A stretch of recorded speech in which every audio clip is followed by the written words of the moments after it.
Добрый вечер, шановные глядачи. З вами Александр Кмирович и «Атмосфера».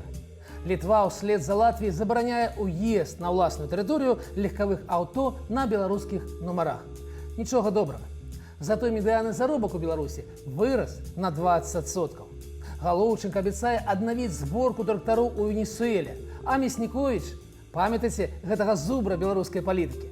Ён хваліць Лукашенку за 30 годов развития экспорта. Остатние новины не настолько позитивные. Гараць комбайны, не хапае працоўных рук, таму клічам іншаземцам. Агросядзібы страцілі 20%. И самое сумное, мы больше не IT-краіна. Запарьте гарбаты ці налейте чего-нибудь холодненького с холодильника. Сядьте ямчэй и возьмитесь за нечто як наймацней. Мы говорим про белорусскую экономику просто. Поехали. Литовская республика рушила ўслед прыкладу Латвии и таксама забараніла ўезд на ўласную тэрыторыю аўтамабіляў на беларускай рэгістрацыі. Забарона набыла моц з 18 ліпеня до 16 жніўня дзейнічае некаторая шыліна. Яна гучыць так: заязджаць можна, калі аўта не едзе на продаж і за рулём гаспадар аўтамабіля. Разам з тым вызначана і дата сярэдзіня студзеня наступнага года, калі будзе уведзена поўная забарона на аўтамабілі з беларускай рэгістрацыяй у Літве. Гэта значыць ніяк. Зусім. Кропка. Польша з такімі драконаўскімі мерамі не спяшаецца. Але і туды без гаспадара машыну ў салоне ўжо не ўедзеш. Такія меры следства уведзена ў сілу 29 чэрвеня новага пакета санкцый супраць Беларусі. Якія будуць эканамічныя наступствы такіх рашэнняў? Фактычна ніякія. Ні аб'ёмы перамешчаных раней падсанкцыйных тавараў, ні ўжо тым больш паездкі на асабістых аўта у цэлым на эканоміку ніякага прыкметнага воку ўплыву не аказвалі. Калі, вядома, не карыстацца мікраскопам. Ні ў нас, ні ў Польшы, ні ў краінах Балтыі. Эфект тут выключна палітычны. Але аб гэтым у самым канцы праграмы. Рост ВУП у Беларусі за першае паўгоддзе склаў 5%. Магутна. Але ж яшчэ і наяўны доход насельніцтва і медыянны заробак ён таксама ірвануў на 20%. Не верыцца? А чаму ж? Гэта ж статыстыка Белстата. Ён якраз даў справаздачу за першыя 6 месяцаў бягучага года. А тое, што ў вас іншае адчуванне, дык гэта вам так здаецца. Ну што, прэ-беларуская эканоміка, нас не дагоняць. Белстат даў справаздачу пра такі рост, якога не было ў беларускай эканоміцы ўжо больш за 10 гадоў. 5% гэта вам не хухры-мухры, гэта кітайскія тэмпы росту. І прыбыткі насельніцтва растуць, і прамысловасць, і сельская гаспадарка, і інфляцыя. Хаця гэтыя акалічнасці не ўсе радыя чамусьці. Але давайте прыгледзімся крыху больш уважліва. Пра што ж нам распавёў Белстат у сваёй паўгадовай справаздачы? І так, заадно разбярэмся і з тым самым медыянным заробкам, які вырас, як я ўжо казаў, на 20% у кагосьці. Ахалай-махалай. Такім чынам, не ўсе паказнікі Белстат раскрывае ў прынцыпе. І не ўсе расказвае так хутка, як хацелася. На дошцы асноўны. Рост ВУП за 5 месяцаў быў 5,2, але за паўгода чамусьці стаў 5,0. Таксама шмат. Хацелі ж 3,8. А цяпер прагноз вельмі лаяльнага да нас банку, Еўразійскі банк развіцця, меншы за нашыя ж планы. Там усяго 3,4. І чаго ён нас так не любіць? Пра гэта трохі пазней. Інфляцыя. Была 5,7 в траўні і ў чэрвені дадала. Паскорылась і стала 5,8. Нагадаю, гадавы план, зацверджаны цэлым Лукашенка, быў 6. І калі ўсё будзе як чэрвені, то тут у нас будзе перавыкананне. Тым больш, што ў Расіі ўжо справа ідзе да 9%. І іх інфляцыя пераліваецца да нас. Ну так пішуць дзяржаўныя эксперты. Доход насельніцтва. Тут у нас дадзеных за чэрвень няма. Таму тэндэнцыю можна адсачыць толькі ў траўні па стаўленні да красавіка. І яна таксама ідзе ўніз. Ну і прамысловасць. Яна таксама тармазіць, як вы бачыце. Дабівае карцінку рознічны тавараабарот.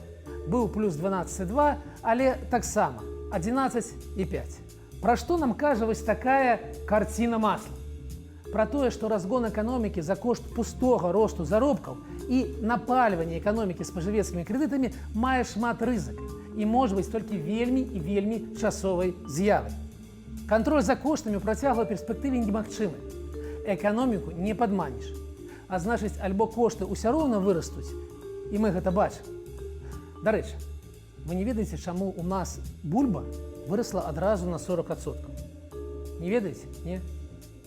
І я не ведаю. Ну, добра, калі-небудзь потым пагаворым.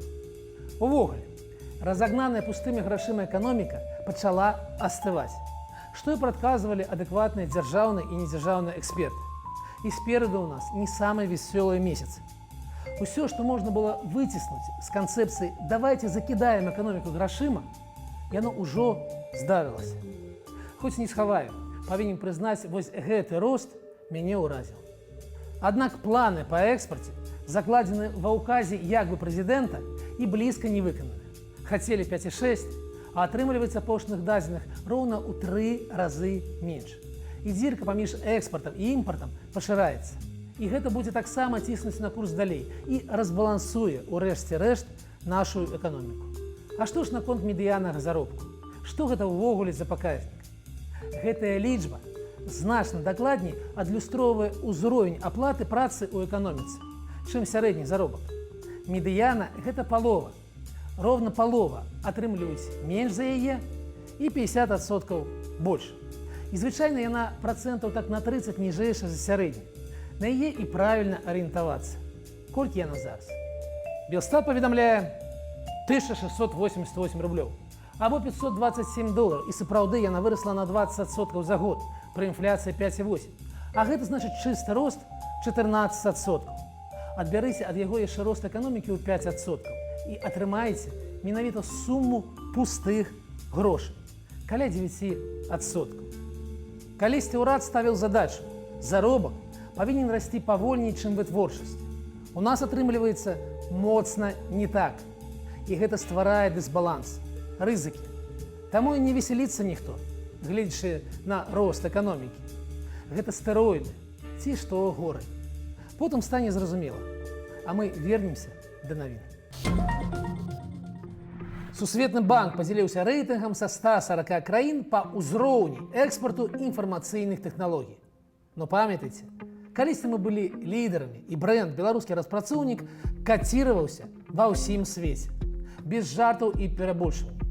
Але потым прыйшоў 20-й, а за ім і 22-й, і чвэрць. Чвэрць беларускіх праграмістаў вырашыла пакінуць радзіму. Тое самае зрабілі і буйныя замежныя і беларускія брэнды. Цяпер яны развіваюць эканоміку іншых краін: Літва, Польша, Кіпр. Беларускія ўлады хаваюць узровень прасадкі экспарту IT-паслуг.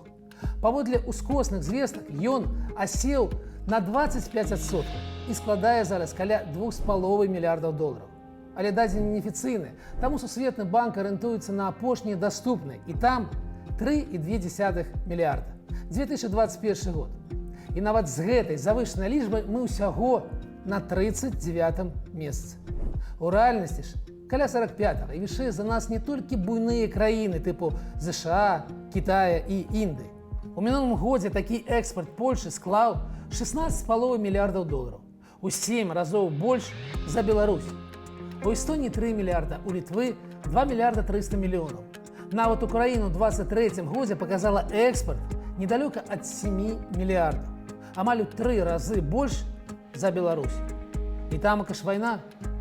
Што ўжо казаць пра вельмі падобныя да нас па колькасці насельніцтва Чэхію, Швейцарыю ці Швецыю. Тамака зусім іншыя лічбы. На іх месцы мусілі быць мы. У нас усё для гэтага было. І добра, калі б з'ехалі толькі айцішнікі.